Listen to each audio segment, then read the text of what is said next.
Hey guys, going live now. Milan and Laura, Tech Sales here. So today's live is all about how I got my 100k year remote tech sales job. So any questions commented below. Some people are joining in from the free community. We'll just give them a couple of minutes.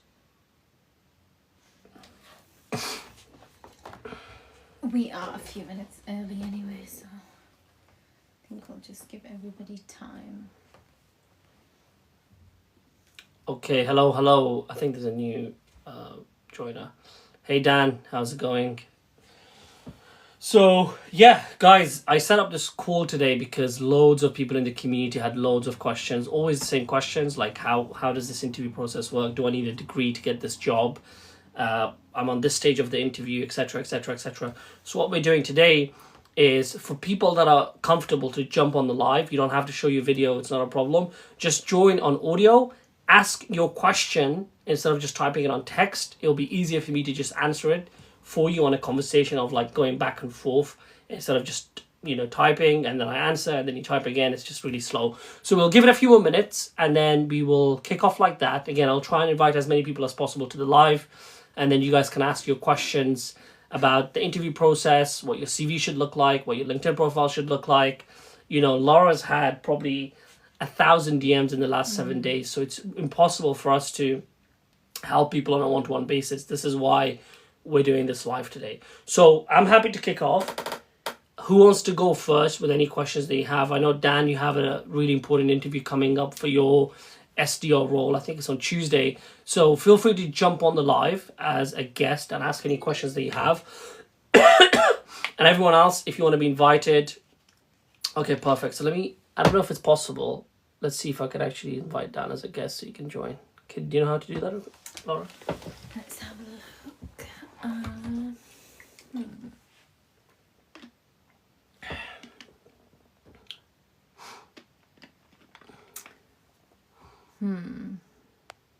I don't know if it's because whether you have to have more than a certain amount of followers. Okay, so wait. so some people you can, but some people No, yeah, with some people it says invite to join live, and for some it doesn't.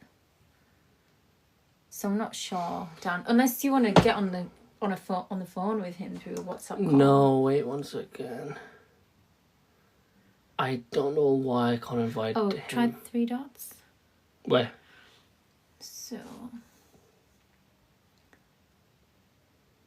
So guys, for the new people that join, we're just inviting people to the call so you can ask your questions.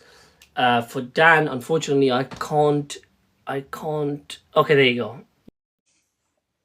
Cool. So guys, we're inviting Dan to ask his questions. He's got I think a final round interview next week on Tuesday. So we're gonna be working with him to help him prepare for his tech sales interview next week. So once we're done with Dan, then we can go to the other people that have loads of questions in the comment and invite you as a guest so you can ask your questions and then we can go back and forth on a conversation like this. It's just much faster to have this conversation than just type text and I answer it for you. Someone's got a question. Hello both, can you hear me? Yes, sir. Good stuff. Sorry, I don't know how to turn my camera on though, but... Fine. No, don't worry, you don't need your camera. It's all good. Okay, cool. Just tell people a little bit about like your background, where you are right now, and what you need help with before I can start, giving you some advice. Okay, cool. So I've just graduated from uni from Liverpool. I did the same degree as you actually, Milan. I did international business, and we're both from Birmingham, so there's another thing. And I left uni. I was really unsure of what I actually wanted to do. Basically stumbled across both of your TikToks and Instagram posts and stuff like that. And then since then, I've been pretty hell-bent on going into tech sales. I've applied to about 25 or so jobs now. Okay. I've got my Excel sheet all laid out.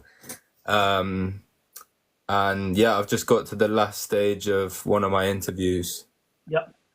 So my question was, because it mentions a lot about cold call role play, and yeah, I'm not really sure how to go about that.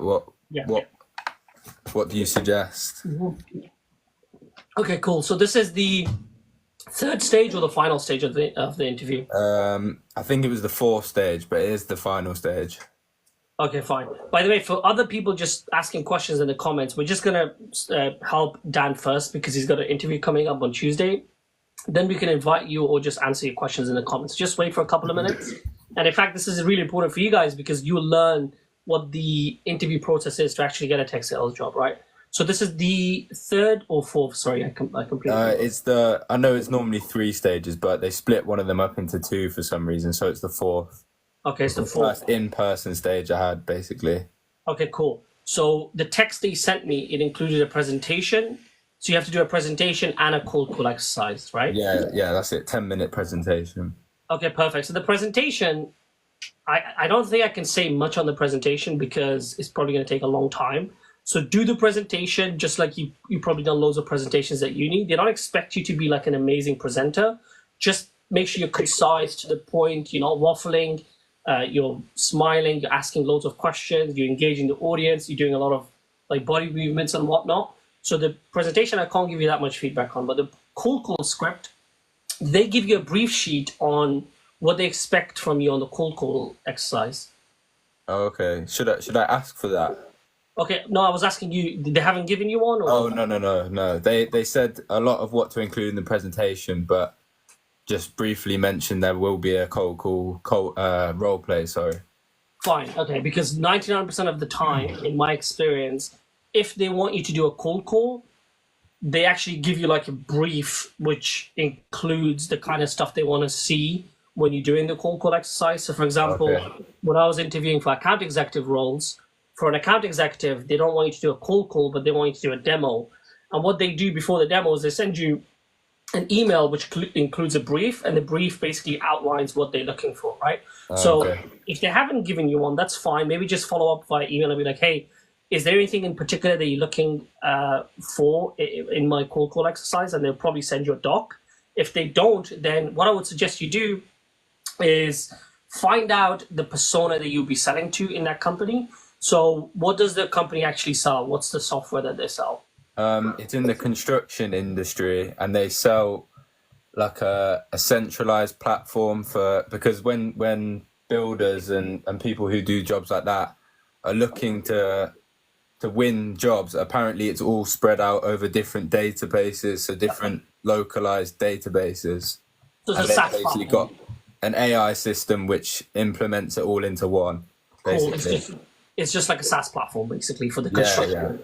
Yeah. Okay, perfect. So you'll probably be selling that SaaS platform to construction managers, IT people, or like engineers at IT companies and at construction companies and stuff like that. So once you know your persona, so let's say the persona is a construction manager at a mid-sized construction company. What the reason that's important, by the way, is because now you know what to include in your script. So generally speaking, a cold call script, all you need really, generally speaking, across all these exercises is like 5 things. You need an opener, so how you actually call and open the call. You need questions to ask. You need objections to answer and objections to handle. You need next steps, so you need to set next steps, and then you need to confirm, those next steps. So you just need to have those 5 elements in the actual cold call script, and you're good to go. Okay. There are a million different scripts that you can use. And again, in the 49-page guide, I will add the exact script that I use to interview at a company called Databricks. So Databricks is like Google Cloud. They're less well known, but you know, it's a really big company in the data space. Okay. And they told me to do a cold call to Netflix, for example. So the hiring manager was pretending to be Netflix, and I used the script that I will share in the 49-page guide to cold call this person. Generally speaking, the things that I would avoid in a cold call exercise like this is to avoid any like, what is it called? I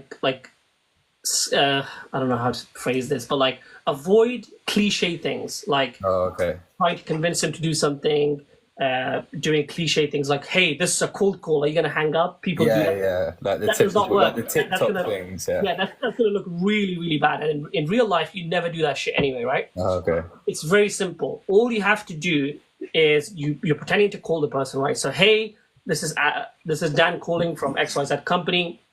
The reason I'm calling you specifically today is because I saw XYZ, maybe on your website, maybe on your LinkedIn profile, maybe on social media, and I realized that because of this thing, you're probably facing this problem, right? Right. And they can either say yes or no. Let's just say they say yes, and then you can be like, this is what we help with. So our product solves that problem in XYZ ways. Yeah. I would love to maybe tell you a little bit more about it.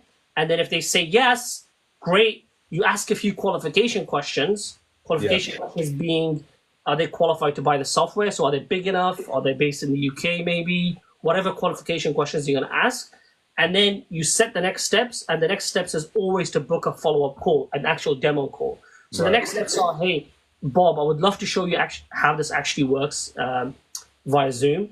Are you okay to speak for about 15 minutes next week on Tuesday at 3 p.m.? And if they say yes, you say, amazing, can I just grab your email? You grab the email, you send them the invite, and they confirm the invite. Before you end the call, you just say to them, is there anyone else that should be involved in this call? Maybe your manager, maybe the CFO, maybe the CTO. They confirm yes or no. You send off the calendar invite, and then you're good to go. Okay. That's the general structure that you can follow. And again, in the script that I'll share, it basically has the same structure. In these types of exercises, they're not really going to give you crazy objections. Like, they're not going to be like, oh no, fuck off, I don't want to talk to you. They will never do that. It is an exercise, right? So they will do things like, oh, I'm really busy. Sorry, can you call me back? I'm in a meeting. So they're going to give you really basic, high-level objections that you can easily handle. Yeah. Kind of objections that they're going to give you. So I wouldn't overthink that. Just make sure you come across as confident, smooth, loud, clear, and don't do things like and don't do cliche things, right? Okay. And then the script that I'll actually give you, you can actually read off that script because I'm assuming this is in person, right? Yeah, it's in person, so I'm not sure if script will work, but I can practice it enough anyway.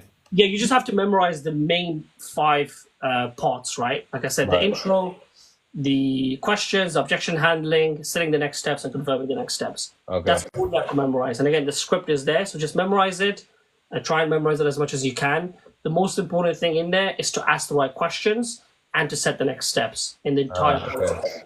That makes sense. So yeah, that's literally what you have to do. Did you have any other questions? Because I think you messaged me on WhatsApp about a few other things as well. I can't remember what they were now. I might have worked it out by now anyway. I've made my presentation. Perfect. I've got that last interview, and then I'll keep going with the other ones. But how is it you negotiate a salary? Because you said never settle, basically. You said you should negotiate. Is that still, if it's a entry level role, should you still be doing that?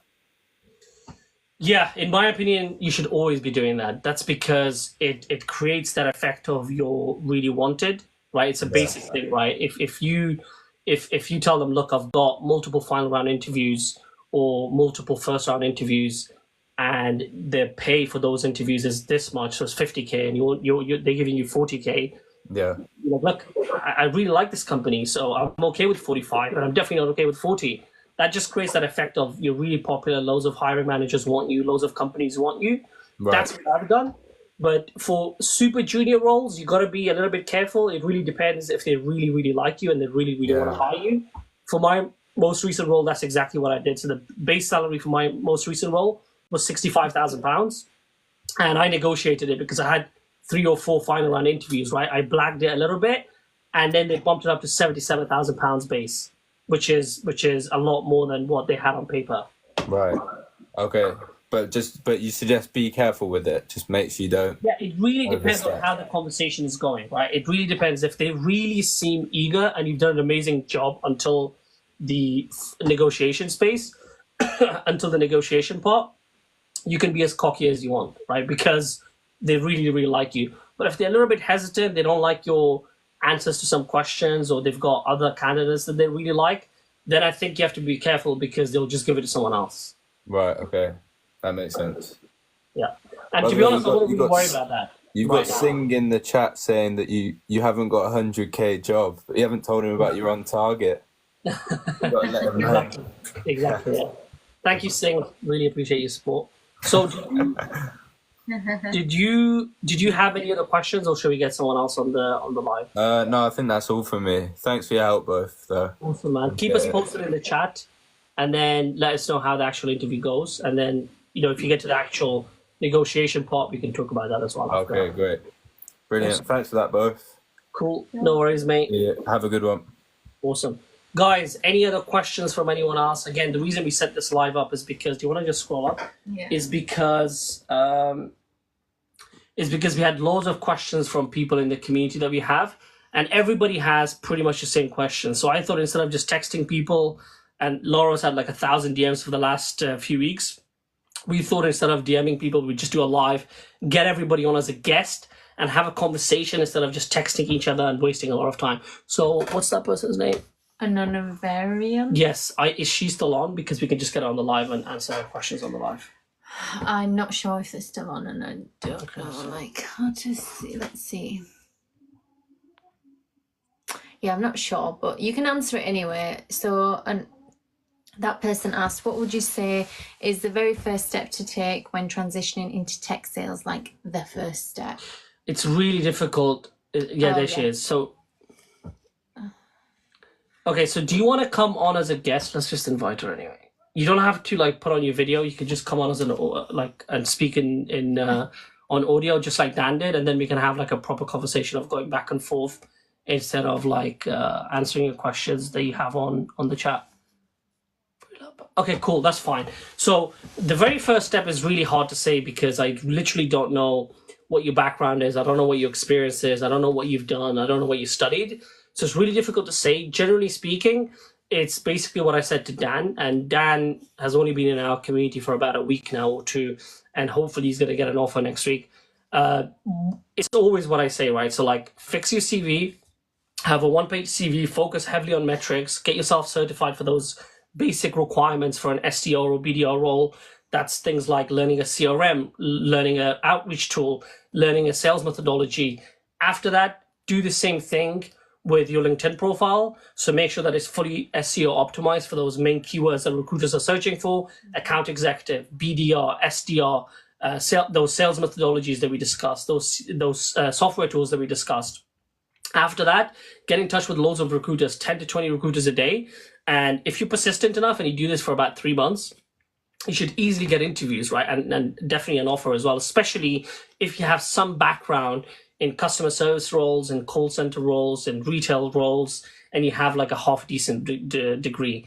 That's what I would say is like the first few steps. Again, I can't really comment that much because I don't know your exact situation.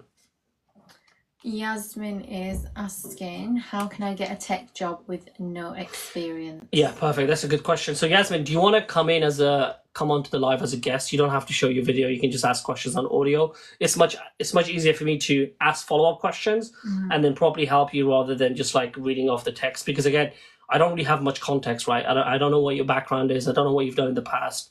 I don't know what you studied. I don't know where you studied. So it's really difficult to give you like really good feedback.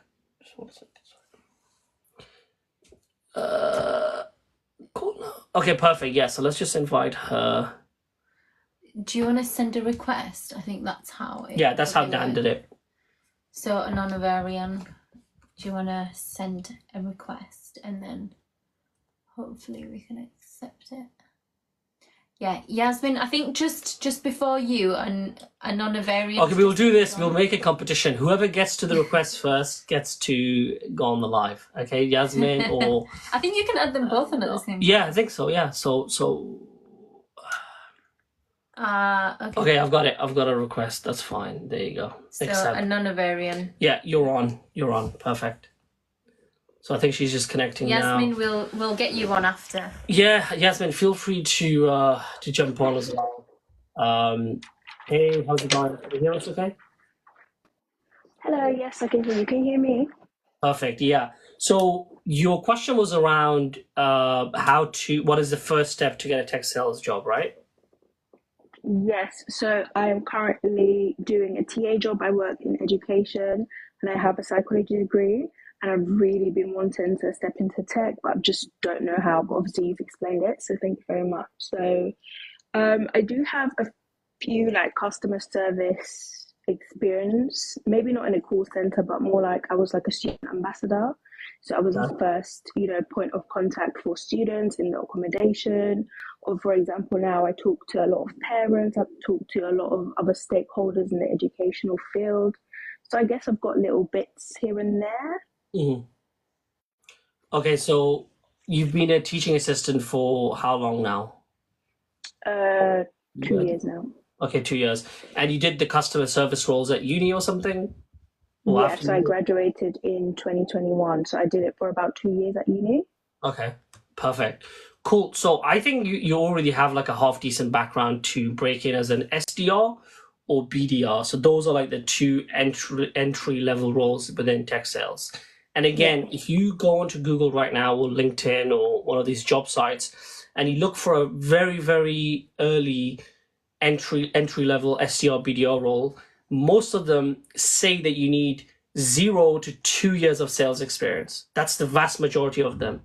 So you actually don't need direct sales experience, and you definitely don't need direct tech experience. The reason that you don't need direct sales experience is because the actual thing that you'll be doing on the job, which is calling people up, which is emailing people or LinkedIn messaging people, is actually not that difficult to learn, right? It just takes a lot of it just takes a lot of guts to call people up on the phone, right? That's literally all it takes. Definitely. And of course, a decent amount of like social skills and all that kind of stuff, which sounds like you have because you're already a teacher, right? And you did that customer service job for 2 years. So I think you have those basic requirements to at least get interviews. So what I would do is, I think you already have the 49-page guide, right? I think she's reconnecting. Okay, there you go. I think you already have the 49-page guide with you, right? Yes, I am on the WhatsApp group chat. So Okay. yeah. So did you get the CV template and make those changes already, or? I haven't got a chance to do that, but hopefully on the weekend when I'm less busy, I think I'll be able to do that. So I can start from there. Yeah, perfect. Yeah, so literally grab the template that is on the 49-page guide. It's a one-page CV. Update the work experiences. Have 3 to 4 work experiences maximum. Like that's okay for you anyway, because I'm assuming you've only done 3 to 4 jobs. In fact, just keep it to 3 jobs, right? Your teaching assistant work and the other 2 that you did at uni, and then really focus on rewording those bullet points under each job description around the main keywords that these people are looking for SDRs and BDRs, which is presentation, communication, negotiation, closing, cold calling, cold emailing, convincing, influencing, presentations. These are the main keywords that you want to insert in there. And then for the customer service jobs, you want to write down metrics. For example, whatever job that you did at uni, the customer service job, let's say you were selling tickets, right? Were you one of the top 5 reps, one of the top 2 reps, one of the top 10 reps of the whole university? I know sometimes it's a little bit difficult to come up with these numbers, right?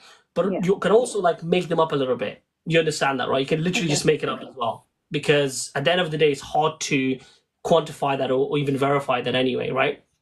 But if you can verify it, that's amazing. Definitely do that. If you can't, you can just also write it down as well. So that's those are the first 2 things I would do on my CV. And then another super important thing, because you don't have this background, is to find out the top 3 to 5 skills that SDRs and BDRs need, which is number 1, understanding a sales methodology. Get a sales methodology like Medic or Band. Get yourself certified online. LinkedIn Learning, Udemy, even YouTube. Get a basic high-level understanding of that, and then get a basic high-level understanding of a CRM, so HubSpot or Salesforce, and then get a basic understanding of an outreach tool, whether it's Apollo, Outreach, ZoomInfo, SalesNav. If you can get those 3 to 5 things under the skill section in your CV, then you're already like good to go. And then after that, sort out your LinkedIn profile. Get in touch with recruiters. You can still apply via job websites, but get in touch with recruiters. The other trick that I'll give you right now is, because you're a teacher, right? You can actually start reaching out to education tech companies. Yeah, so you can actually start reaching out to ed tech companies, so education technology companies, and you can say, hey, I love teaching.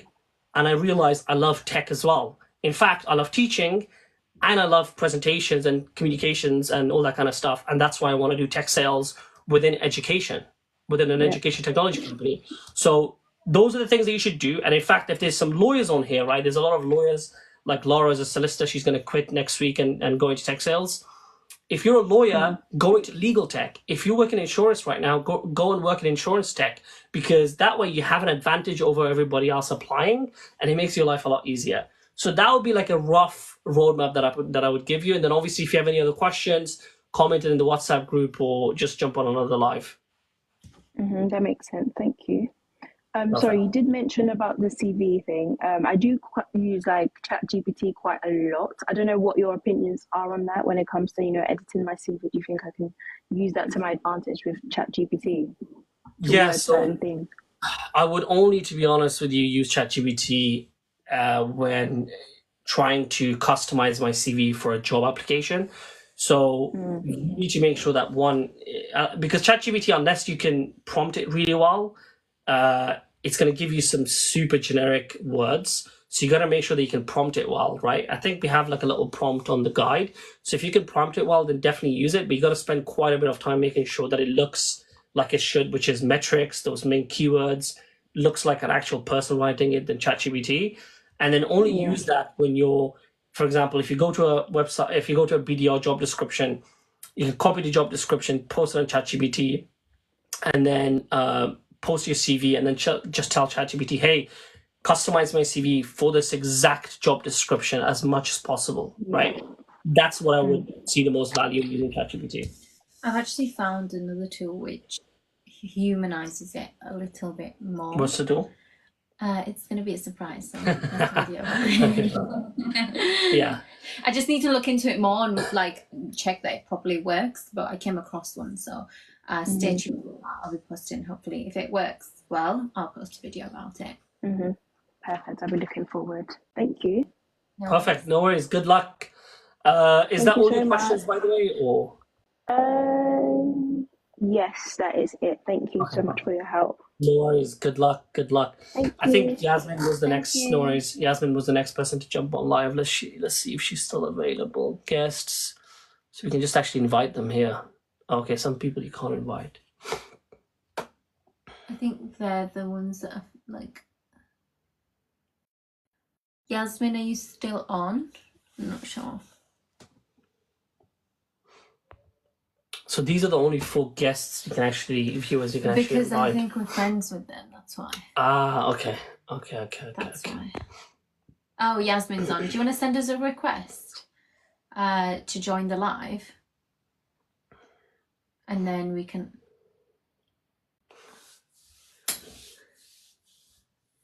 And has asked for best sites to apply for tech jobs within 2 years. There's some videos... if you go onto my page where I suggest, I actually have to take them off because like it's the lighting is messing it up. Yeah, I have a video on it, and then also if you download the 49-page guide, it should be here in the description box. So if you, yeah, girls always know, don't we? Yeah, so if you just download the guide, there should be more. And I think Milan also posted a video about remote websites as well. So if you want remote-only jobs, then check his page out. There should be some on there too. Yeah, it's all in the 49-page guide. And then because there's quite a few job sites, just don't use Indeed and don't use Monster Jobs. Use specific tech job sites like Otter, LinkedIn Jobs, Startup Jobs, WowFund, and remotejobs.com or something like that. Those are the only ones you need to use. It's Milan Tech Sales. So I think if you watch my story, I think he's tagged me in some stuff today. So I think you'll be able to follow through my story as well. Exactly. Okay, perfect. So we'll quickly chat to Yasmin, see what her situation is. And then guys, after we talk to Yasmin, whoever has any questions, please join the live as a guest, because it's much easier for me to answer your questions via a conversation rather than just like going back and forth in the text section. So by the way, if people are here and you don't know about our 49-page guide, it's a step-by-step template that I made. It took me about 2 months to make. I made it back in March 2024. It took me 2 months of like a lot of work, a lot of hours. We've already given this to like 89, 100 people or something. And we've got about 70 people in our WhatsApp group. So we've already helped loads of people. Grab the guide. It will show you literally everything that you'll ever need to know about breaking into tech sales, but also tech jobs in general. Okay. So having said all that, Yasmin, do you want to just give people a little bit of a background into like what you've done before, what you're doing now, what you want to do, in the near future? Is it tech sales? Is it something else? And then we can go into some of your questions as well. Hi, so my name is Yasmin and I'm a recent law graduate. Basically, I've done internships at law firms. I do have some sort of like sales experience because I've worked in customer service centers. What else have I done? So yeah, mostly my experiences are mostly law-based experiences, if that makes sense. Yeah, okay, so a lot of law, and you just graduated university recently? Yes, I have. Okay, perfect. And you've done some customer service work in the past as well? Yeah, so basically I used to work for my uncle's company. Basically he had this like little small company and I used to work for him and I did a lot of cold calling. But that was just, but the company closed now. So I don't know if I should put that on my CV as well. Okay, perfect. So a few questions there. The first thing I would say is that your background is really good for breaking into tech sales, especially for like entry level roles. I mentioned it before, where I was saying if you're a lawyer already, for example, Laura's qualifying as a solicitor next week, and she's going to quit to go into tech sales. And the reason she's going to like, and the reason that she's only going to apply to like mainly legal tech companies is because that's her expertise. Imagine if you run a tech company and you had two people of very similar age and experience range. One of them was a qualified solicitor and the other one was just like a normal, graduate with a non-legal degree. Who would you give the job to, right? The higher chance, the chances are higher that she's going to get the job because her expertise is already legal, right? And in fact, when you talk to customers on the phone, if they already realize that you're a solicitor and you're working for a legal tech company, that instantly shoots up your credibility, which means you'll close more deals on average, right? So definitely focus on legal tech companies only. And I don't know if there's specific websites that only cover legal tech companies for tech sales jobs, but use the 49-page guide, go to those specific websites and focus on legal tech companies as much as you can. Having said that, you can still apply to like normal tech companies as well. I think Juro is a good legal tech company. Yeah, Juro is one of the companies in legal tech that I interviewed with actually. They have a really good base salary. They have a really good remote culture. So I believe, really good training, right? So I interviewed with them a couple of months ago. The account executive role, I think the base is £70,000. The on-target earnings is around £140,000. The SDR salary, I think, is about £30,000 to £40,000 base and £70,000 on-target earnings. So Juro is a really good one. There's another one that I interviewed with, I actually can't remember, Pocket Law. Pocket Law is a Swedish legal tech startup. Again, I interviewed with them back in January. They also pay really good money, but they're not really hiring for SDRs. They're only hiring for account executives. So there are quite a few legal tech companies you can actually start attacking right now. Mm-hmm. And then again, the same thing that I said to the other person, fix your CV, make sure that in your CV, you're only focusing on like your most recent highest role in law. So if you've just done a few spring weeks, or I don't know what the equivalent of that is, law, but if you've just done spring weeks or internships and it's only for a couple of weeks, don't add that because it's not vacation schemes, because that's not really gonna, they're extremely competitive. Yeah, but it's not really gonna add any value, especially because within tech people don't really know that much about vacation schemes, especially if it's for 1 week. It's not really going to add anything. Try and add the things that you've done a lot, like quite a bit of time in, like the customer service role or another role, and then focus on metrics, results, and achievements, and just literally reword everything to sneak in those main keywords around sales, presentation, communication, closing, customer service. What if she turned it into a metric? Like, say, for example, she said she was one of 20, 20 students got this vacation scheme on 20,000.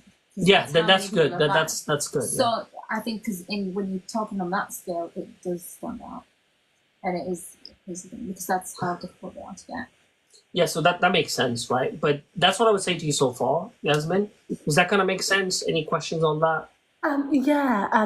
Thank you so much. That's perfect. I just had one last question regarding CV. I feel like my CV is lacking, and I was hoping that maybe, I don't know, one of you guys would look at it. If you guys have Yeah, time. definitely. Are you already in the WhatsApp group that we have? Yes, I recently joined. Okay, perfect. So all you have to do is just like send your CV to me or Laura, and then we can definitely review it for you.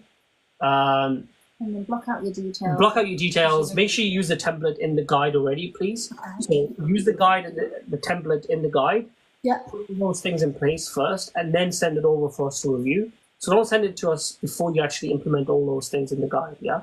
Because it's just going to save you a lot of time. Yeah, that's perfect. Thank you so much.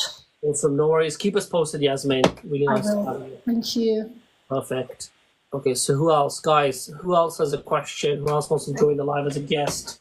I think I'll just check from your phone because there was quite a few. Okay, so there's loads of questions here or comments that I can see. Does anyone else have any question? Yeah. I think Pharaoh and Sully are having a nice little conversation. Mm-hmm. Do you guys want to join the live? I'm not sure if you do. You're more than welcome to join. Okay, guys, who else wants to come in as a guest and ask any questions? Let me see. So yeah, feel free to join as a guest if you have any questions about like breaking into tech or breaking into tech sales. I know a lot of people had. How do I make my LinkedIn good? That's what somebody had asked. How do you make your LinkedIn look good? Really broad question, but I would say the most important thing for your LinkedIn profile is that it needs to be SEO optimized for the roles that you're applying for. So there's actually some tools that you can use for this, right? And even LinkedIn has its own AI that can help you with this as well. But if you're applying for SDR roles, so sales development representative roles, you want to find out what are the main keywords for SDR roles, and make sure after you find those main keywords that it's in as many places as possible on your LinkedIn profile. So sneak in those keywords in the About Me section, in the bullet points of your work experiences, in your heading of your LinkedIn profile, in the skills section on your LinkedIn profile, and a bunch of other places. And the reason that that's the most important thing about your LinkedIn profile is because when recruiters are searching for potential candidates and they type in sales development representative, the more of those keywords you have and the more optimized your profile is, you're going to show up really, really high in the searches. So that's the most important thing. Everything else is like fluff. Like you don't need an amazing suit picture or a crazy selfie or amazing banner or, good looking profiles or anything like that. You don't really need that. Just have a basic profile picture that's kind of professional. You don't need a banner. You don't need to waste your time on that. You don't need to write like an amazing About Me section. Again, no one really cares about that. Just make sure it's SEO optimized for those main keywords. So Pharaoh's asking, do you both work in tech sales? No. So I work in tech sales. I've been in tech sales since 2021. Laura is quitting her job as a solicitor next week to go into tech sales, to basically copy what I'm doing, because she thinks she can make a lot more money on this.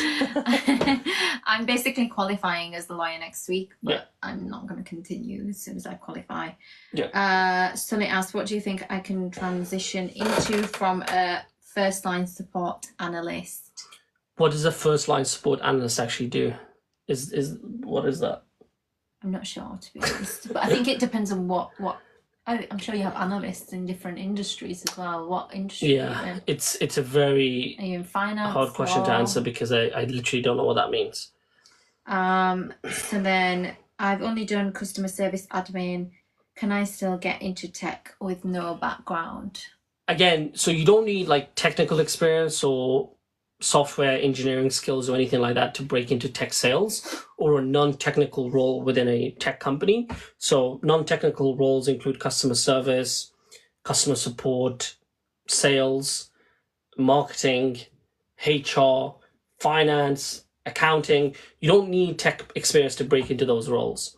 For you, because you have that customer service background and the admin background, the two easiest roles would be customer service and HR. And on average, you can go and compare this online. On average, you'll make a lot more money anyway, even if you're in HR or customer service or support within a tech company compared to probably where you are now in a non-tech company, right? And you're probably going to be remote and have a lot more benefits anyway. So that's what I would say to that, really. Okay. Mo was asking, have you done CCNA? I have no idea what that is. I don't know if he was talking to Sully or not. Yeah. What else is there? These guys were having a conversation, so I think they were just advising each other. Mm-hmm. Okay. So let's see. How long have you been live for, by the way? 38 minutes. Okay, guys, we're going to probably end this in about 10 minutes. So if you have any questions about the tech sales interview process, what your CV should look like, what your LinkedIn profile should look like, the best job sites, or anything like that, feel free to jump on as a guest and we can get your questions answered. We had quite a few people join in as a guest, and they're all in our community, by the way. One of them is Dan. He just graduated university. He's, I think, at the final stages of his tech sales interview for 30k pounds base, about 65k on target earnings. And he's only been in the community for about a week. So everything we teach works, right? So if you have any questions, feel free to jump on. Sadaf asked, how could I get an entry-level job in tech if I have no experience? The question is what, sorry? How do I get an entry-level job in tech if I have no experience? Well, again, it's really difficult to say, right? Like, what kind of experience do you have? She probably does have experience, but doesn't realise. It's really simple. Like, again, I say this to everybody. Get the CV template from the 49-page guide. Have a one-page CV, focus a lot on metrics, results, and accomplishments. For example, if I were to a customer service role at Tesco's, I would rewrite those bullet points under my job description to say, I helped 300 customers a week and I had a customer service rating of 9.9 out of 10. I won the Employee of the Month 11 months in a row, and I was awarded the biggest bonus of the area that I live in the Tesco store. Like, you can rewrite or reword anything to make your CV more applicable for tech sales jobs. And again, the reason I say that is because tech sales is a performance-based job. And unlike other jobs, you can't really hide behind the desk and pretend to be good and not show up and like go on YouTube and watch video games. You have to deliver results. So it's a very binary decision. Are you good because you can close deals, or you're not good because you can't close deals? So that's why you have to have metrics, percentages, revenue that you've closed or money that you've saved. If you can do that, you're good to go, and then just follow the guide after that. Can you do a career change from change to tech from healthcare? That's what Zay was asking. Okay, that's it's a difficult question because I personally haven't met that many people that transition from healthcare into tech. I'm not sure what your role is, but if you're like a receptionist, maybe in a hospital or something, and you're dealing with like hundreds of customers coming in every single day in A&E, that's a high pressure environment, right? And maybe you did an amazing job. Maybe you reduced the wait time by 79% and saved loads of lives, right? If you're someone like that and you can deal with a high pressure environment and you can deal with angry, pissed off people and convince them to listen to you, then maybe you're a good fit for tech sales, right? But if you're just like I don't know, something else in healthcare, then I have no idea because I personally haven't dealt with someone like that. There's a lot of tech companies that are like healthcare related. Yeah, there's a lot of health. I did see that. Health and health tech companies, right? There's loads of that. And health tech is one of the biggest like growing sectors in tech, and loads of VC funding and PE funding is going into that space. So the like direction of the NHS and stuff. Yeah, I think it's definitely worth looking into. Maybe that person, or who was it? Zay, like maybe the experience will be quite good and transferable. Yeah, I mean that's what I would say anyway. What's the next question? How can you change your career from admin to tech? How can you change your career from admin to tech? Well, if you work in admin in a non-tech company, try and get into a tech company, right? That'll be the first way to change it. If you're trying to break into tech sales, you will need to do what I said before, which is revamp your CV, revamp your LinkedIn profile, get in touch with loads of tech sales recruiters on LinkedIn, build loads of relationships with them, and start getting interviews. And at the same time, by the way, upskill yourself in sales, right? So there's loads of sales courses on LinkedIn Learning, for example, on Udemy, on YouTube, completely for free, and learn those main tools and systems that are used in like SDR, BDR roles. And doing those things are going to make you really stand out for the interview process. And you will have to do it, by the way. If you don't have a background and you're already 35 and you're not just a university grad, you're going to have a much harder time breaking in, because they would rather take a grad than a 35-year-old who's never done sales or tech before. So you will need to really upskill yourself very quickly to break in. Binti was asking, what advice for someone with a career gap? Career gap, like what kind of a career gap? Was it a couple of months? Was it a couple of years? And what were you doing? Like, were you Yeah. traveling? Was someone sick? A career gap is really cool, actually, because I finished university 2 years later than everyone else in my school and in college and whatnot. And I always use that to my advantage, not to my disadvantage, because I actually spent that time building a business, learning about selling products on eBay, on Amazon, learned about copywriting, about sales and all that kind of stuff. So whenever they ask me, why did you finish university 2 years late? I just talk about the time that I had at 18, 19, when I was selling products on eBay, drop shipping, selling products on Amazon. And that's actually a really interesting way for me to stand out compared to a billion other people that are interviewing for these jobs. Mm-hmm. Oh, shit. I think, have you... Talk a bit louder, yeah. Yeah. So looking forward to the journey, and big thank you to you, Goats, for helping others. No worries. Thanks, Welcome. JK, you're welcome. Trying to get out of corporate real estate, HR, the money isn't worth the work, and sales suits my personality way more. Yeah, I can completely relate to that, because I'm in the like corporate legal industry. Can you guys hear me, by the way? Because Milan's whispering to me to talk louder.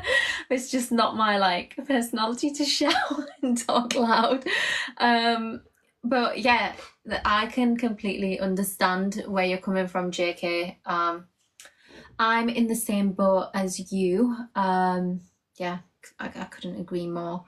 Wait 1 second, but by the way, if someone else wants to come in as a guest and ask any questions about their current situation, feel free to hop on. We've got Bradley, we've got Zishan, we've got Nello, we've got Farhan, and a bunch of other people. So, feel free to jump on as a guest. That's the best way you're going to actually get value out of this live.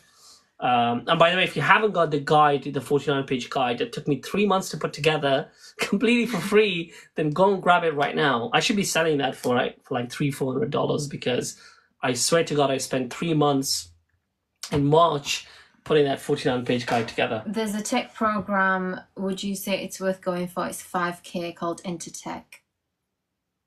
That's what Anona Varian was asking. I've seen that before. I've seen it before. It's called Intertech. It's 5K. I haven't personally heard of it. No, I can't really comment. How to get into HR with no experience. We help people get into tech, not HR. Yeah, so our expertise is basically helping people get into tech, and even more so tech sales. Oh, look who it is. Yeah. So someone said, oh, look who it is. Do you remember me? Yeah, Hassan. Yes, of course. We remember you. Are you still there? We still like talk about you to this day. We're like, oh, remember that Hassan? Like, how amazing he was. He was super helpful. Like, he told us how to post on TikTok and, how to do videos on there and how to go viral and whatnot. So he's, thank you very much, man. I appreciate it. Yeah, we haven't forgotten you. No, we're not American. We're from the UK. So was there any other questions? Let me like his message.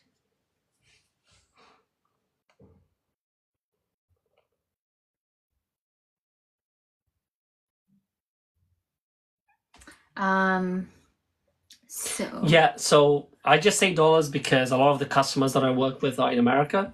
And the company that I work for is American as well, so it's just used to that whole culture as well. So Pharaoh, do you both work in tech sales? No. Milan does. So I work in tech sales, and then she's going to be a qualified solicitor in a week from now, but she's going to quit law because she realized after a billion years that you can't make a lot of money. It's boring, too many hours, you have to go to the office, and it's a waste of time. What's the other question? Hey Milan, is it possible to get my CV reviewed? I sent it Yes, just before the please. live. Oh yeah. Actually, I just need to check that guy's CV. Do you wanna I'll do do it it. from I'll do it my on the end. laptop? Do it from the laptop. It'll be on my WhatsApp though. Oh, has he sent it to you? Yeah, just send it to Laura, whoever that was, because I can't remember his name. I don't know the name either because it's got a little. Okay, that's star. fine. I think he'll probably be hearing himself. What's the next question? How long did it take you to build up to 100k? That's a really good question. So generally speaking, if you get an SDR, BDR entry level role out of university, you can get a base salary of anywhere between 35 to 45,000 pounds. This is verifiable information. 45,000 pounds is nothing. You can Google this. You can go to LinkedIn Jobs. That's the base salary, and you can get a bonus of an extra 15 to 20k depending on where you work and depending on how good you are.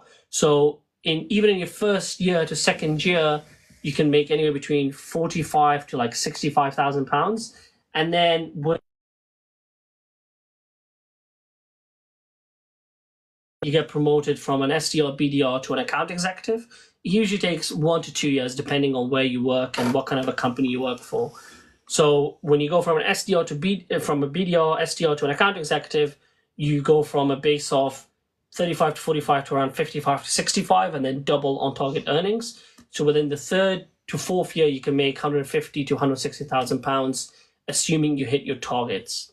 So that's basically how long it takes to break 100k. I've also got a video on there on my page talking about how you can build up to 6 figures. Yeah. You can actually do it within 2 years. Sorry, I was just checking. My battery's a bit low, so Yeah, do you want that's to plug fine. the charger in?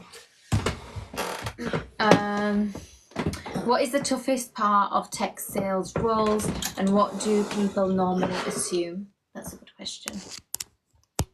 What's the question? What is the toughest part of tech sales role, and what do people normally assume? Okay, so the toughest part of a tech sales role is definitely, in my experience, the cold calling. Like, it's different though, because really depends on where you work, and where you work basically dictates your experience within tech, right? Or within tech sales. If you work for a really crappy, random startup that no one really knows or cares about, and you're selling to SMBs or small businesses, you're going to do hundreds of cold calls every week. You're going to hate your life in tech sales. If you work for a relatively well-known brand name like Oracle or Google or AWS or Adobe or some one of these companies or AWS, you are still going to do cold calls, but your life is going to be made much easier, because whenever you cold call someone from AWS or Google or Oracle or HP, they're going to kind of know where you're calling from. So it makes your life a lot easier. But that's definitely the hardest part of a tech sales role, the cold calling. And I personally hate cold calling because, and I only really ever cold call when I have contacts. So maybe they sign up to a wait list, or they viewed our LinkedIn profile, or they follow my company on LinkedIn, or they sent an email. So like they show some intent, and then I call them on the phone. I never really cold call off the bat. I just, to this day, I still really don't like it. Can you only advise on tech? Yeah. Next question. How to get into HR? Are you American? No. I think I'm a little bit behind of these questions. How would you pivot into tech sales after a 2-year gap? I actually don't know what to say to that, because again, I haven't been in that situation. So if you do have a 2-year gap, if you can explain why you had a 2-year gap, I don't see any problem of like breaking into tech sales. I don't think that's like a huge barrier, but I can't really comment on that because I don't really know. How to upskill as someone in her mid-30s? That's a really good question. I think in today's day and age, it's a lot easier to upskill yourself than it was like 5 to 10 years ago. I swear to God, there's so many free resources online. You have LinkedIn Learning, you have Udemy, you have YouTube, of course, and a bunch of other places where you can literally get certified on LinkedIn Sales Navigator, on HubSpot, on Salesforce, on Outreach, on the main tools and softwares and systems that they use in a tech sales job. That's how you upskill yourself, right? And again, I don't know what her definition of upskilling means, but in my definition, it means that when you get to this job, like let's say a tech sales job, that you know how to use the tools, for example, a CRM or outreach tool, or you know how to like call people up and email people and run a demo and answer questions and handle objections. These skills are relatively easy to learn in a couple of months. So that's how I would go about upskilling myself. Can you get a sales job without any experience? I'm currently a business analyst. So a business analyst, I think, is actually a really good background to break into tech sales, because you're analyzing a lot of data, you're making sense of that data, and if you can work on your communication skills and social skills, I think you'll do really well in tech sales. Because in 2024, where there's like a trillion AI tools, a lot of the basic stuff within tech sales is already being done by AI tools. All you have to be good at really is communication and making sense of data, like large sets of data. And that's basically what you do right now as a business analyst, right? So I think you can definitely get into it. Oh my God, she's quitting law. I just graduated from law school. I was going to go into law school. Yeah. I did it for a long time, so yeah, I'm ready to let go. Do you need to have gone to university? Oh my, is asking. Yeah, so I would say about 80 to 90% of these jobs will require a university degree, in my experience. Having said that, if you don't have a university degree, or if you go to a really shitty university like I did, you'll just have to work harder than everyone else. Get those skills, get those certifications on your CV, hustle and get yourself in front of the hiring managers. Hack your way through the process, right? So cold call the hiring managers, cold call recruiters, go to networking events, network with recruiters and hiring managers, literally walk into the office and give them a box of donuts. You literally have to stand out because you don't have a degree, right? But to answer your question, 80 to 90% of these jobs do require a degree. Did you have a training contract? I aspire to become a solicitor, but now I'm put off. Yeah, so I'm actually currently doing my training contract right now. I have 1 week left. I'm very excited to finish. Yeah. But now I'm put off. Yeah, I can see that. So N is saying that. What is it that's putting you off? Because I can definitely relate to that. But by the way, whilst Laura's going through the questions, if you want to chat to us, come on as a guest and we can review your CV, talk about your current situation, your pain points, your challenges, your goals, and hopefully we can actually help you get a tech sales role. So if you want to jump on the live as a guest, feel free to do so. We had like 4 people jump on as a guest and we answered some of their questions. Or if you prefer to stay anonymous, then obviously just stay on in the chat. What's the next question? Do I need This person's too scared to come on as a guest. That's fine. Go on. Do I need grades, lol, or can I start in an entry level and get experience? Grades is in like what, GCSE? Like, do you mean good grades? Or I swear to God, in my current role, I don't think they even did. They didn't even check my degree. Like, I have a bachelor's degree and a master's degree, right? So I've got a normal degree for like 3 years that people do in the UK, and then I have a master's degree that I did for 1 year as well. They didn't even check that. They just realized that I could do the job. I swear to God, they didn't even check anything. Like, even in my previous role, to be fair, the company was really small. They didn't check that if I have a degree or not, if my grades are good or not, because the interview process is really thorough. So you have a HR interview, a sales manager interview, a hiring manager interview, an exercise, a panel interview. So they would expect that if you pass 5-6 stages of the interview process, you're probably going to do okay at the job, right? So I wouldn't really worry about that too much. That's so insane to hear, because do you know, when I compare it to what I had to go through to get a training contract, they literally go down to my GCSE. Yeah, I mean, that makes sense though, right? Because but also the recruitment process was so rigorous. Like, oh my gosh, and you get paid less than in tech. I mean, it makes sense, right? If you're working in law and you're advising people on what they need to do to save their assets from going to prison, then I'm assuming. Well, I'm not working. Okay, so if right? It's corporate, but within tech sales, you're not really breaking the law if you say something bad to someone, right? They're not really gonna end up losing their business or their house. So that's why it's a little bit more relaxed. I get that, but I just don't feel like the job is very difficult as a lawyer. It's just long hours and targets, and that's why it's stressful. But I think, basically you might have had to have gone to uni to understand some basic concepts, but it's not as crazy as people make out. Like, I feel like you're intelligent enough, like you don't have a law degree, you could be trained to be a lawyer. Yeah. It's not that hard, I don't think. And it just shocks me still that, like, that's how difficult the process was. And yeah, especially hearing the fact that you did not have to do a university degree. What if I'm 44, Pinky Ponky's asking, hey, Pinky Ponky, is that something? Unfortunately, if you're 44, we can't help you. Sorry.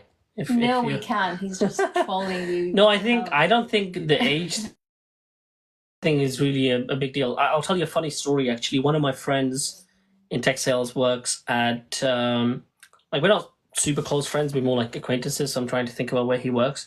He works at a data company like AWS, the equivalent of AWS, and he's an SDR. He's like 30-something, 33, 34, and everyone else that works for them is like 21, 22, 23.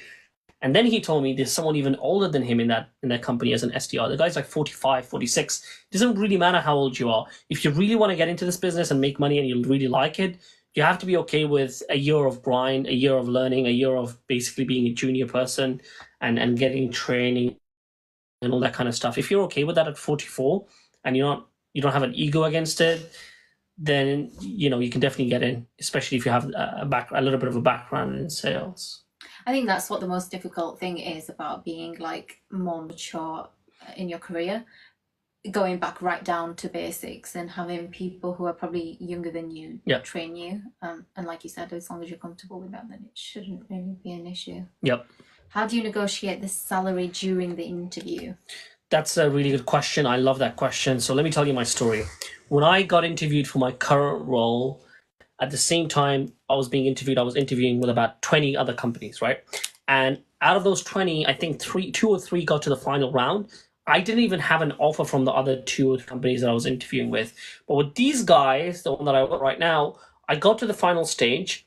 And then the HR guy was like, hey, if we offered you £65,000 base right now, would you take it? I'm like, oh, I don't know, man, because the other companies that I'm in final stages with, they're offering 75, 85 even, and they're really big companies, right? So I probably won't take it. The guy goes back, talks to head of people, like the head of HR, comes back a few days later.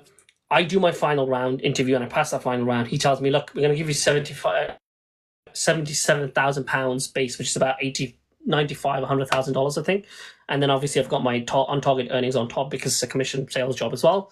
So what I'm trying to make, the point that I'm trying to make here is always negotiate when you have leverage, like you have 2 to 3 to 4 other final round interviews. They're not even offers, right? But you can just tell them, hey, I've got 3 to 4 other really advanced conversations with other companies that I really like, and they're giving me a little bit of a higher base. So, you got to pump up these numbers or else I'm going to go there. But you can only do that when you have leverage and they really, really like you and the interview process has gone really well for you. Because if those conditions are not met, then they'll just give it to someone else and fuck you off. I think in my experience, generally speaking, they can go up to 10 to 15K over the budget that they tell you about. What's your job role and what does your typical day at work look like? So my job role right now is Senior Enterprise Sales Development Representative, which is, in other words, like a junior account executive. That's basically my role. I work in an AI company. It's a very niche one. So we're only about 200 people in size, so it's not that big. And typical day right now is a lot of checking our CRMs, checking the inbound opportunities that came in through the website, outreaching to new customers via LinkedIn, via emails, and a few calls here and there. So I do a lot of that in the morning. In the afternoon, I do a lot of replying on Slack, replying to basic emails. And then in the evening, I do a bit more appointment setting, so reaching out to a few more opportunities, cleaning up the CRM, creating deals or opportunities on the CRM. I would say that's like 85 to 95% of the job for me right now. And then besides that, just like creating presentations, creating demos, pitching to customers sometimes, doing like support for enterprise account executives who do the actual pitching and the closing, and then working with a few other internal departments as well, whether it's finance, finance, procurement, legal, that's pretty much it, right? And I work remotely, so there's no office that I can go to, so there's nothing I can talk about there. PA is asking, what would you say are the basic requirements? The basic requirements, in my opinion, to have a really good chance of breaking into tech sales is ideally a university degree. If you don't have a university degree, you will have to work 100 times harder than other people that have a university degree. So you have a university degree, ideally from a good university. You have some sort of background in retail, so like sales, selling clothes, customer service, working in Starbucks or Tesco's or whatever, or in a call center, customer service type of roles.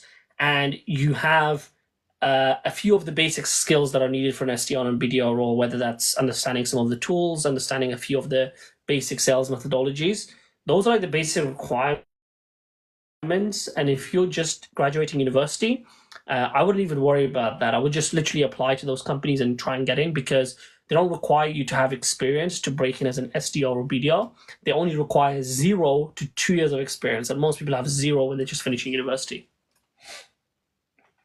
Okay. I'm going to start a business analyst What time role. is it? 8. Okay, I'm gonna be late for another call, guys. We'll take a few more questions and then we'll end it. I'm going to start a business analyst role. What other avenues can I get into in the future? Business analyst role. Yeah, that's what Ria is asking. Okay, I don't know, because I don't know what business analysts do after. What's the next question? Well, Ria, what will you be doing as business analyst, and which? No, I know what they industry? do, but I don't know what the career trajectory looks like for a business analyst. That's not No, what I I think- specialize in. Oh yeah, fair enough. But I guess you could still get into tech, Yep. because tech is quite versatile. And are there tech apprenticeships to do instead of going to uni? We don't really go in. How old are you, by the way? Are you 16 or 18? Okay, let's just go to the It next seems question. like she's pre-uni. Yeah, let's just go to the next question. We'll come back to that. What makes a good LinkedIn? I think you've answered that. I think I've answered what makes a good LinkedIn. Honestly, the only thing you need to be good at is the only thing that you need to focus on your LinkedIn profile is making sure that your profile is 100% SEO, search engine optimized, for the main keywords for the jobs that you're applying for. So if you're applying for an SEO, BDR, tech sales role, make sure it's optimized for cold calling, cold emailing, communication, presentation, negotiation, objection handling, sales, CRM, HubSpot, If it's optimized for those main keywords, that's the most important thing, because recruiters search for those keywords. Recruiters search for a sales development representative, and the more of those keywords that you have, you will show up higher in the search engine and they will contact you. It's like buying products on Amazon. So if you go and type in a toothbrush on Amazon, generally speaking, the toothbrush with the most amount of reviews, generally speaking, will show up to the top of the first page. And then the other 1 million products on Amazon show up on the second page or after. And by the way, 80 to 90% of the traffic just stays on the first page of Amazon, right? And on Google as well, by the way. So that's why it's super important to be SEO optimized. I'm a woman who has been in IT tech for 25 years but have no progression opportunities. I would say if you work in IT right now, 1000% get into tech sales, because you already have that IT background. I'm guessing you have a few technical skills. I would just say, work on understanding a few of the sales methodologies that are used in tech sales. And then if you got 25 years experience, I honestly can't see why it'll be difficult for you to break in tech sales. And there are crazy progression opportunities in tech sales. So you start off as an SDR, BDR, 55, 65K generally in your first year. 2 years after you become an account executive, you can make anywhere between 75 to 150. 5 years after that, you become an enterprise account executive. And that's when you can actually make multiple hundreds of thousands of pounds. You might want to take your glasses off because it's All right, next question. Next question. How did you get the tech role after leaving law? So just follow my page. I'm sharing my journey. I've not left yet, so I'm finishing my training contract next week, and then I'm already speaking to people. We updated my CV like last week or the week before. Yep. So yeah, just follow my page and join the journey with me, and I'll be sharing everything on there. Yep. Is there a specific degree that tech firms prefer? I think if I was hiring in a tech company, I would definitely only go for people that have a technical degree. That's my opinion, though, right? Having said that, they don't care if you come from a business degree or a marketing degree. If you work in a non-technical role, obviously, if you go and apply for software roles or anything like that, highly technical roles, then they would of course want you to have software engineering degrees or computer science degrees, that kind of stuff. But if you work in marketing, HR, finance, accounting, sales, then of course you can go in with any degree. But again, I guess it comes down to The company. Yeah, Yeah. and say when you mentioned legal tech, Mhm. having a law degree is going to obviously place you at an advantage. So Yep. it just depends. What is your advice in reaching out to tech companies to network? That's a really good question. So one of my best students ever, Pakchak, I did a 1 hour long interview with him. He's a real person. He exists. That's his favorite person in the world. Yeah, he lives in Germany. He's 22. He didn't finish university. He has 1 year of software engineering experience. He got a 75,000 euro or dollar, something like that, role in tech sales as an SDR based in Germany for an American company. And the way that he got that offer was very clever. He basically GM'd 10, 20 people at different companies asking for coffee chats to learn about their experience of working at that company. After speaking to so many people, he convinced a few of them to put him through to the HR manager or the hiring manager, and he got fast-tracked to the second stage of the interview process. And in the end, he got 5 offers from 5 tech companies with no degree at 22.75K OTE remote in Germany. Yeah. So do that. And we have a guide, actually. So get the guide. We got a 49-page guide. I explained the entire process of how you actually should go about networking your way into a tech company. I'm not going to talk about it now because it's already in the guide. Can she... she was like, can she stay on the live whilst he goes on the call? Who goes on the call? You. Oh, okay. No. All right, next question. I'm basically going to play PlayStation. Yeah. After. Did you get any certifications? You can get certifications, yeah, for different softwares. So you can definitely get certified for like the different CRMs that are used in the job. There's different sales methodologies. It's like in accounting, you have ACCA or CCAA, and in finance, you have, I don't know, the FCA or something. I'm not sure. It's we have the equivalent of that in sales. You have MEDPIC, MEDIC, BANT, and all that kind of stuff, and they are like recognized certifications and then unrecognized certifications in the business. So if you work for a proper company, a big company, they will pay for you to have those certifications, and it's not that expensive. It's a couple of £1,000. How often should you job hop? Okay, that's a good question. I think generally speaking, most people say 2 years, and my first ever tech sales job was for about 1.5 years to 2 years, from 2021, end of like 2021 to 2024, end of 2023. So I did 2 years. That's what most people say. So do that. How did you start? I started off working for a very small AI startup in 2021. The company at the time only had about 10 employees. I was the first sales hire, the first commercial hire, and the company was actually co-founded by one of my friends. And he basically hired me because he knew that I'd done sales before for about a year after university, and even prior to university because I had a small online little business. So he knew that I was probably going to do well at the job. So that's how I started. I worked there for about 2 years almost. And then the company grew from 10 people to 50 people. And then I left in November or December 2023 to join another company in March 2024, which is my second tech sales job ever. Is the job 9 to 5? That's a good question. Sometimes it can definitely go longer than 9 to 5. So like I would say on average it's about 9 to 6, 9 to 7. But I guess that's the same with any high paying role, right? So like lawyers definitely have to work 9 to 6, 9 to 7, 9 to 8, depending on where you work. Finance is very well known that you will probably have to work from 6, 7 a.m. to 10, 11 p.m. I had friends, 2 really good friends that still work at Goldman Sachs. They work from 6, 7 a.m. to 9, 10 p.m. every night. And that's the reality of the situation. That was me last week. Yep. I literally worked till 9 p.m. Yep. every day. next question, because we're going to end the live in literally 2 minutes now, because I've Someone got said another. you missed my question above. I don't know what your question Yeah, was. sorry guys, if you've missed your question, we do a live like this every single Sunday at 8 p.m. UK time. It's a recurring event. So DM me or DM Laura to join that live. DM Laura or DM me for the 49-page guide, as well as a free community for ongoing support and questions. Unfortunately, we'll have to end this today now. Let's just answer this last question, because he or she said that they asked the question. I didn't see it before. What does it say? I'm looking to get an entry-level role in software testing, and I have a qualification. Please advise. Unfortunately, I can't advise on that, because I don't know what the role is, right? I'm assuming you're like a technician of some sort or something like that. I don't have experience in that, so I don't really know what to say. Feel free to grab the 49-page guide and go through that. In our expertise is helping people get non-technical roles within tech companies, so product management, HR, finance, accounting, sales, customer service, customer support type of jobs within tech organizations, ideally remote. So we don't really, from marketing background, moving to software testing.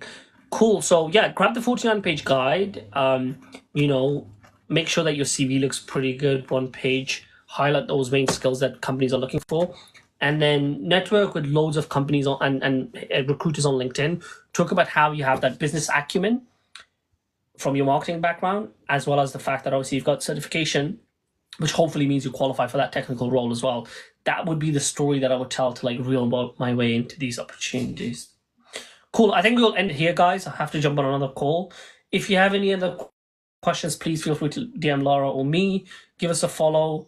And then on top of that, repost some of our videos, because we don't charge anyone for like helping them, right? We're not going to charge anyone right now, but we will start charging people obviously in the future. So please repost, reshare, or comment. And then we do a live every Sunday at 8 p.m. UK time. We will see you there. Thank you, Take care, everyone. take care. See you soon. Bye.